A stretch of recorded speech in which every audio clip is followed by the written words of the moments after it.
¿Por qué los millennials son socialistas? Porque estoy convencida que no tienen idea de lo que es comunismo ni tampoco socialismo. Cuando un millennial nos dice que quiere socialismo, nunca nos dice realmente qué es lo que quiere, cómo envisiona que ese gobierno va a funcionar. No tiene idea de cómo van a funcionar las medidas políticas y económicas. Por eso se me ocurrió hacer socialismo para millennials. Bienvenidos. Vamos a arrancar desde la era industrial, cuando en el siglo XIX empiezan un montón de pensadores a pensar cosas que se denominaron como la filosofía socialista. Entre ellos estaba Giuseppe Mazzini. No digas tú, di nosotros. Esta visión de que renunciar al yo era lo mejor que le podía pasar a la sociedad. También Pierre-Joseph Proudhon, que dijo, la propiedad es robo.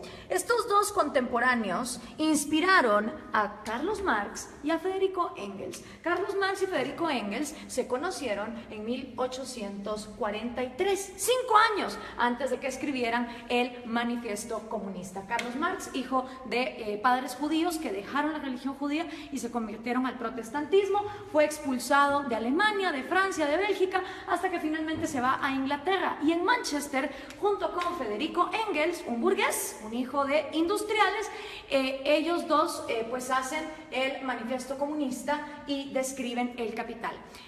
Cosas interesantes, Carlos Marx trabajó muy poco en su vida y a la edad que yo tengo, 31 años, se retiró para ser un mantenido de Federico Engels por el resto de sus días. Vivió en Soho, Inglaterra, todo ese tiempo, y después de los 31 años nunca más volvió a trabajar. Estos dos personajes creyeron que habían descubierto el agua azucarada y que la época que estaban viviendo era una época única en la humanidad. Dicho en las palabras del mismo Carlos Marx, de este libro, The Politics Book, comunismo es el enredo de la historia resuelto. Para ellos el comunismo venía a resolver todas las luchas históricas. Según Marx y Engels, después de ellos la historia no volvería a ser la misma. Pero pensemos un poco en cuál era el mundo industrial en el que se movían Carlos Marx y Federico Engels. Para empezar, la filosofía que estos dos señores hicieron estaba inspirada para Alemania e Inglaterra, países industriales que tenían una gran industria que estaba cada vez más creciendo, no para países agrícolas. Y resulta que ni Inglaterra ni Alemania pusieron jamás en práctica las teorías de Marx ni de Engels tampoco. Quienes las pusieron en práctica fueron países agricultores que no contaban con las particularidades que Carlos Marx decía deberían de ser lo primero que debería haber, que es capital, manufactura e industria. En los países que más adelante vamos a ver, nos vamos a dar cuenta que no se puso en práctica. Además de esto, pensemos un poco en el mundo de estos dos señores. El mundo en el que se mueve Carlos Marx y el mundo en el que se mueve Federico Engels, 1848, es un mundo donde la esclavitud todavía era legal en Estados Unidos y en Europa, donde las mujeres no podíamos votar, prácticamente no teníamos ningún derecho porque éramos consideradas demasiado idiotas como para trabajar y votar. Era un mundo donde no había aviones, no había teléfonos, no había electricidad, no había inodoros, no había tampoco radios, no había televisión, no había satélites en el espacio, no había la mayor cantidad de profesiones que hoy por hoy existen en el mundo. Era otro mundo. Era una época donde estos dos hombres tuvieron la arrogancia de decir, de aquí para adelante la historia ya nunca va a cambiar. Ellos no tomaron en cuenta los avances tecnológicos, pensaron que la industria y esa época de los miserables iba a quedarse ahí para siempre.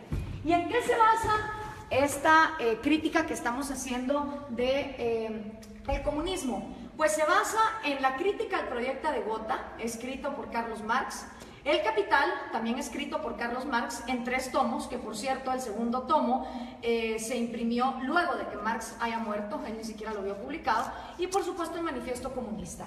Vamos a ver entonces, el Manifiesto Comunista se basa en 2 fases.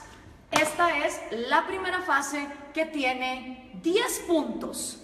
Ustedes vayan viendo si estos 10 puntos son lo que los millennials defienden cuando dicen que son socialistas. Vamos a ver, millennials, vamos a ponerlos a prueba. El primer punto de la fase 1 del Manifiesto Comunista es la abolición de la propiedad privada. Expropiaciones, que son todavía cosa de todos los días en América Latina, no son ajenas a ninguno de ustedes.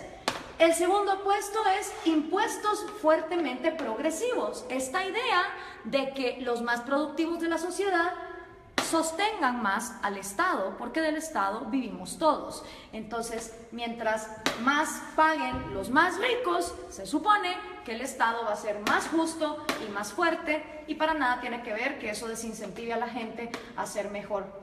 El tercero es abolición del derecho a herencias. Interesante, porque Rafael Correa quiso hacer también una ley de herencias bastante draconiana, donde se quería quedar con un montón de las herencias.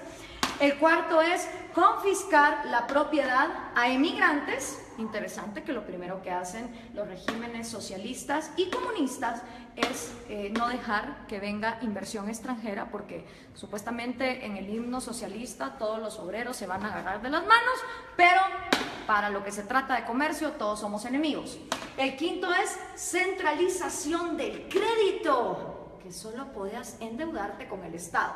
La sexta es centralización de los medios de comunicación y transporte. ¿Les suena familiar? Prácticamente en toda América Latina, los regímenes del socialismo del siglo XXI han acaparado los medios. Expansión de empresas estatales. El Estado lo puede hacer todo mejor, porque el Estado es más inteligente que todos los individuos en sociedad. Distribución igualitaria del trabajo, que trabajen igual los más capaces que los menos capaces, los más talentosos que los menos talentosos. Combinar agricultura con industrias manufactureras. Y por último, educación gratis, y esto va a escandalizar un montón a los progres. Carlos Marx estaba a favor del trabajo infantil. Sí, señoras y señores, para Carlos Marx la educación debía ser gratis. Mentira, nada es gratis, todo lo paga alguien, pero como el Estado lo iba a expropiar todo, la educación entonces sería gratuita para que fuera combinada con producción industrial, es decir, que los niños desde que están estudiando trabajaran. Así que memorícense bien esta fase 1, porque esta fase 1 es la que han implementado todos los países que han tratado de llevar a cabo la agenda marxista. ¿Les suenan familiares estos 10 pasos? Siguen vivos, a pesar de que el mundo de Carlos Marx era un mundo en 1848, estos 10 pasos se siguen dando en América Latina. Esta fase 1 para Carlos Marx es la fase socialista. Cuando se completen estos 10 pasos es cuando entonces uno está viviendo en socialismo, pero aún no se ha llegado al comunismo. Por eso le pregunto a los millennials, cuando ustedes se dicen socialistas, ¿se refieren a estos 10 pasos, millennials? ¿O a cuántos? ¿A 6? ¿A 4? ¿A 2? ¿A cuántos de estos pasos es a los que ustedes se refieren cuando se llaman socialistas? Porque esto es la primera fase basada en el socialismo. Vamos a ver entonces, cuando ya se completa esta primera fase, ¿qué pasa en la segunda fase? Entonces viene ya la fase 2, donde viene la nueva sociedad y el nuevo hombre. Según Carlos Marx, cuando estos 10 pasos se completan, automáticamente va a surgir un nuevo hombre, un hombre iluminado, un hombre que ya no va a pensar en sí mismo, que todo se lo va a deber a su sociedad. En este nuevo mundo, que es la fase 2, la que Marx llama comunismo, ¿sí? Esta ya es la fase del comunismo. Con el nuevo hombre ya no existen dos cosas.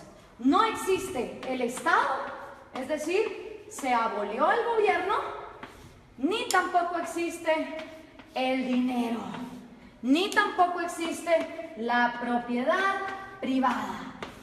Estas tres cosas son las que dejan de existir en la fase 2, que es la fase del comunismo, con un nuevo hombre, un hombre iluminado, un hombre que ya no piensa en sí mismo. Marx nunca dijo cómo en el cerebrito de este hombre iban a dejar de existir sueños propios, necesidades propias, anhelos, talentos. Él nunca lo explicó.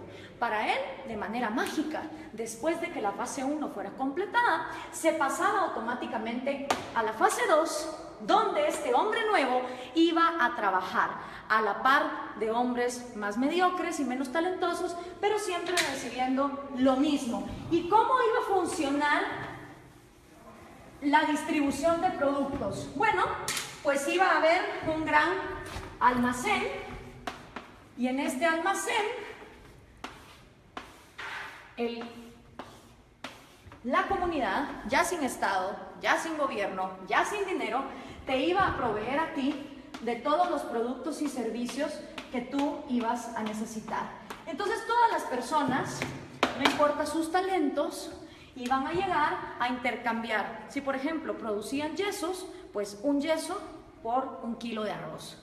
Y decía Marx que suponiendo que este hombre, en lugar de producir un yeso, hubiera producido 3 y este solo hubiera producido 2, en esta segunda fase, este hombre que produjo 3 yesos, no le iba a importar recibir también 1 libra de arroz para compararse con este. Según Marx, iba a llegar un momento donde el más talentoso y el que más trabajaba no le iba a importar recibir igual que el que trabajaba menos y el que era más mediocre. Ahora veamos, ¿se cumplió esta fase 2? ¿O qué es lo que ha pasado en la historia de la humanidad con la gente que ha llevado a cabo la agenda marxista? Bueno, pues los primeros que trataron de llevar a cabo la agenda marxista fueron Trotsky, Stalin y Lenin. 70 años después del manifiesto comunista, ellos son los primeros en poner en práctica la teoría marxista, cuando en 1918 deciden cortarle la cabeza a los sanguinarios explotadores, y de verdad que lo eran, de la dinastía Romanov, que era la monarquía que imperaba en Rusia. 2 errores. Primero, Marx escribe una teoría para Inglaterra y Alemania, que su problema no era, digamos, el de una monarquía que incentivara la agricultura, sino que eran países industriales. Rusia era feudal, bastante feudal. Estas 3 personas entonces ponen los primeros 10 pasos de Carlos Marx en marcha y llegaron a la fase 2, llegaron a este gran almacén. Realmente no. Ni se abolió la propiedad privada, ni se abolió el dinero, y el Estado, en lugar de aniquilarse, se fue volviendo más y más grande hasta volverse totalitario. ¿Y entonces qué pasó? En toda Unión Soviética se desplegaron los gulags. Cada uno de esos puntitos rojos que ustedes ven ahí son los gulags, los campos forzados de trabajo. Claro, desgraciadamente en esa época no había Twitter, no había Facebook, no había Instagram, entonces era muy difícil tener récords de las atrocidades y las violaciones a los derechos humanos que se daban en estos campos de concentración en condiciones de temperatura bastante salvajes y teniendo a la gente hasta lo último en el punto de inanición. Y para darles un ejemplo concreto, aquí hay una foto del Gulag de Ucrania, que era una parte fundamental para el sustento económico del Imperio Soviético, ya que producía 80% del carbón, 85% del hierro y el 70% de los metales. ¿No les suena familiar Venezuela? A ustedes que con el petróleo los tienen similar así. Después de la Unión Soviética, y que, ojo, nunca se llegó a la fase 2 de comunismo, podemos decir entonces que lo único que hubo en Rusia fue socialismo, porque nunca se llegó a la fase 2.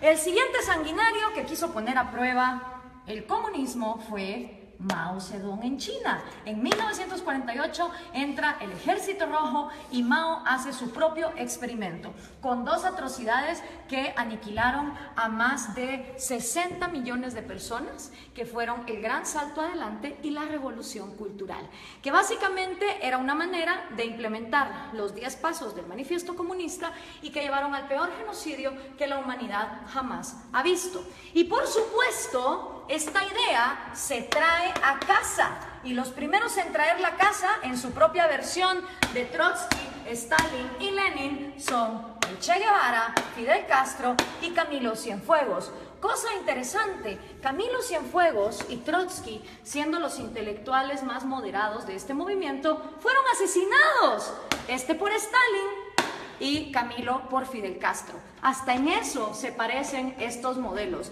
donde tenemos sanguinarios que traicionan a sus propios amigos cuando no se vuelven tan pues crueles y dictadores como ellos.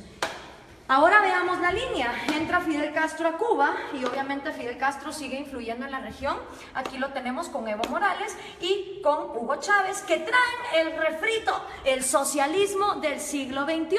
La misma idea, los mismos 10 pasos, la misma utopía, llegar al gran almacén donde hasta el talentoso iba a renunciar por el mediocre. Y esto se sigue pasando. Aquí está Hugo Chávez con Kirchner, Néstor Kirchner y con Lula da Silva. Y por supuesto sus nuevos reciclados, Dilma Rousseff, que acaba de ser destituida, Mujica, Cristina Kirchner con Hugo Chávez. Si podemos ver, la línea es directa, las ideas son las mismas, es la misma receta y el resultado es el mismo. Entonces, ¿por qué los millennials insisten en ser socialistas? No me cabe la menor duda que es porque no conocen su historia, no tienen idea de lo que significa el socialismo, ni tampoco tienen idea de que el comunismo llega hasta una fase 2 que nunca antes se ha dado. Veamos algunos resultados por acá. Tenemos la cantidad de muertos que el comunismo ha producido. En la Unión Soviética 20 millones, en China 65 millones, en Vietnam 1 millón. En Corea del Norte se calcula, porque obviamente no se sabe, 2 millones, en Camboya otros 2, en Europa del Este 1 millón, en Latinoamérica 150.000, en África 1.7, en Afganistán 1.5 para llegar a 94.3 millones, según los datos estadísticos de los mismos gobiernos. ¿Y quiénes han intentado el proyecto comunista? Nada más y nada menos que la mitad del territorio del mundo. Entre los países que han intentado el proyecto comunista están la Unión Soviética, Ucrania, Bielorrusia, Azerbaiyán, Georgia, Turkmenistán, Uzbekistán, Armenia, Kazajistán, Kirguistán, Letonia, Lituania, Moldovia, Estonia, China, Vietnam, Laos, Alemania Oriental, obviamente. Está también Hungría, Checoslovaquia, Rumania, Yugoslavia, Albania, Bulgaria, Corea del Norte, Cuba, Camboya, Etiopía, Angola, Mozambique, Nicaragua, Afganistán y por supuesto Venezuela, si tomamos en cuenta lo que se ha llevado a cabo. ¿Cuáles son tus probabilidades de toparte con el comunismo? Son increíbles. Imagínate que vos podés tener antepasados de Hungría o antepasados de Cuba y vivir en Guatemala y te vas a haber topado con el comunismo. Las probabilidades de que un ser humano se haya topado con el comunismo, una historia comunista, son de 1 en 2. Porque como les explicaba, de todo el mundo, la mitad del territorio de la humanidad ha intentado este experimento. Y el resultado no ha sido esa fase 2, no ha sido esa panacea de ese hombre iluminado, ese hombre que deja de pensar en sí mismo para solo pensar en los demás. El resultado ha sido lo que George Orwell nos describió hace tanto tiempo en La rebelión en la granja. Los humanos en el poder se vuelven los cerdos y para los cerdos hay todo, mientras que para el resto de animales no hay nada. En lugar de llegar a la fase 2, se llega a un lugar donde la burguesía son los nuevos, ya sean los Stalin, ya sean los Mao, ya sean los Castro, ya sean los Morales o los Chávez. Solo ellos se vuelven la burguesía, solo ellos se vuelven la élite a costa de que todos los demás estén bien jodidos. Pero, ¿dónde se ha vivido comunismo? ¿Dónde ha habido igualdad? Pues miren, un lugar en el planeta donde hubo igualdad de miseria fue en los campos de concentración de Alemania. Porque ahí, como ustedes se pueden dar cuenta, todos eran iguales, iguales de miserables. Obviamente ahí no había propiedad privada, no había dinero, era la panacea. Y Viktor Frankl, que no se lo contaron, él lo vivió, él estuvo en un campo de concentración, uno de los psicólogos más reconocidos del siglo XX, hizo un llamado muy interesante. Everything can be taken from a man. Cualquier cosa puede ser tomada de un hombre, excepto por una. La última de las libertades del hombre.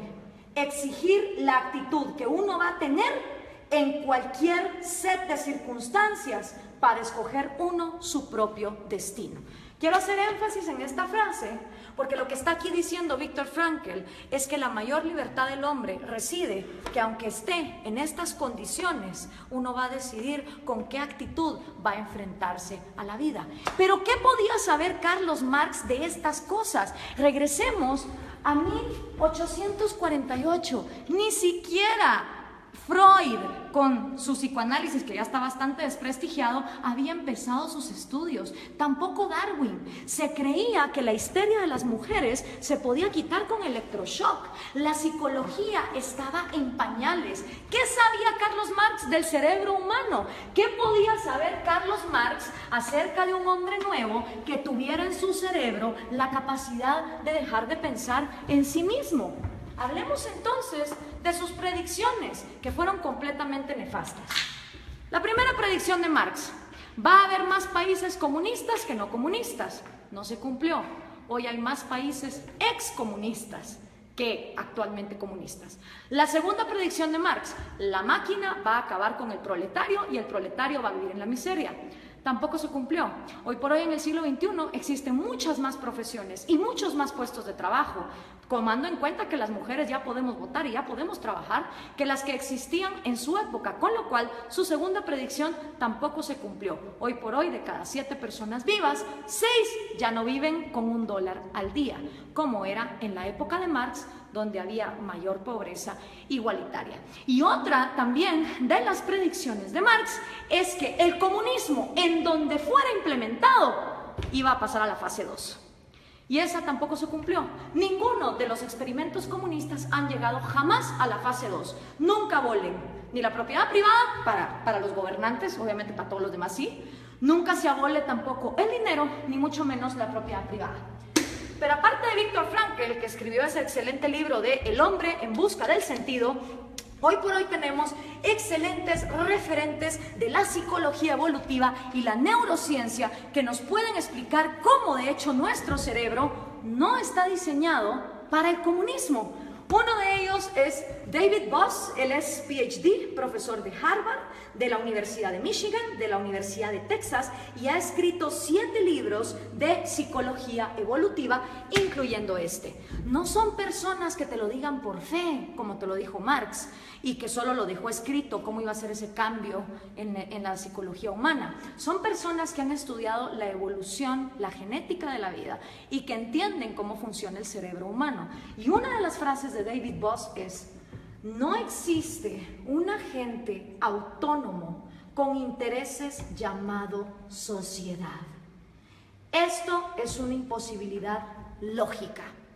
Sociedad como tal no piensa, no come, no llora, no tiene intereses. La sociedad no es más que el cúmulo de cada individuo. Y somos los individuos y nuestros derechos fundamentales los que realmente existimos en la realidad. Una sociedad de individuos pensantes, libres, funcionales, es una sociedad que avanza. Una sociedad donde todos los individuos se igualan hasta la miseria sin libertad, es una sociedad que no avanza hacia ningún lado. La sociedad como ente no se mueve. Los que se mueven son individuos. Y si algo le interesa a una sociedad que funciona como una célula, es que cada una de sus partes tenga vida, tenga propiedad privada y tenga libertad, como sus 3 derechos fundamentales. Pero si eso no fuera poco, Steven Pinker, que también es un PhD, él se ha ganado el premio de la Academia Nacional de Ciencias a la mejor investigación en Inglaterra en 1993. También se ha ganado el premio de la Sociedad Cognitiva de la Neurociencia en el 2010 y ha sido 2 veces finalista del premio Pulitzer. Escribió el libro ¿Cómo funciona nuestra mente? Y una de las frases de Steven Pinker es: el mejor argumento contra el totalitarismo es reconocer una naturaleza humana universal, que todos los seres humanos tenemos un deseo innato por la vida, la libertad y la búsqueda de la felicidad. ¿Qué quiere decir esta frase? Que todas las personas, nazcamos donde nazcamos, en el país en el que nazcamos, en la cultura en que nazcamos, traemos 3 deseos innatos: el amor por nuestra vida, el amor por nuestra libertad y el amor por la propia búsqueda de la felicidad. ¿Qué significa eso? Que ustedes, si quieren buscar su felicidad, emprenden su propia vida como les diera la gana. Ahora, todos estos conocimientos de neurociencia que tienen David Boss o Steven Pinker, obviamente Carlos Marx no lo sabía, porque la psicología y la neurociencia no se habían desarrollado, no habíamos avanzado en la ciencia como para descubrir el ADN, el otro gran error de Marx. Él pensó que en su época ya se había descubierto todo, y no era así. Entonces, al tener estos conocimientos, es inaudito, es inexplicable que los millennials sigan siendo socialistas. La única manera en que me lo explico es que los millennials no tienen ni idea de lo que es socialismo, ni mucho menos comunismo. Y yo, que también soy millennial, pero de la primera generación, de esos que todavía vimos los cassettes y que sabemos cómo funcionan, tenía 5 años cuando cayó el muro de Berlín. Y me acuerdo como que fuera ayer de ver a esas personas celebrando y preguntarle a mi papá, ¿qué se está celebrando ahí? Me dijo, ahí se está celebrando que tenían a una población dividida a la mitad porque de un lado querían salir y no los dejaban. Si una idea es tan buena, no puede ser obligada hacia una cierta población.